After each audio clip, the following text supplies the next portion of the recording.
മറ്റുള്ള സ്കില്ലുകളെ അപേക്ഷിച്ച് നോക്കുമ്പോഴേ റീഡിങ് കുറച്ച് ടഫായിട്ട് പലപ്പോഴും സ്റ്റുഡൻസിന് ഫീൽ ചെയ്യാറുണ്ട്.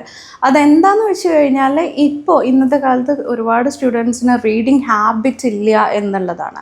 പല സ്റ്റുഡൻസും ഈ റീഡിങ്ങിന് അപ്രോച്ച് ചെയ്യുന്നത് നമ്മൾ സ്കൂളിലോ കോളേജ് ലെവലിലോ ഒക്കെ ചെയ്തിരുന്ന ആ സെയിം ഒരു പാറ്റേൺ യൂസ് ചെയ്തുകൊണ്ടാണ്. മറിച്ച് IELTS റീഡിങ്ങിലോട്ട് വരുന്ന സമയത്ത് എന്താണ് ആ പാസേജിൽ വന്നിട്ടുള്ളത് എന്നുള്ളത് പ്രെഡിക്റ്റ് ചെയ്യാൻ നമുക്ക് കഴിഞ്ഞിരിക്കണം.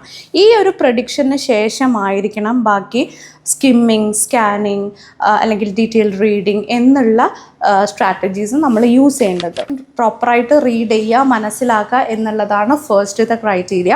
സെക്കൻഡ്, എങ്ങനെയാണ് നമ്മൾ പാസേജിനെ അപ്രോച്ച് ചെയ്യുക എന്നുള്ളതാണ്. അതായത് ഫസ്റ്റിൽ തന്നെ പ്രഡിക്ഷൻ വേണം ടോപ്പിക്ക് കാണുമ്പോൾ തന്നെ.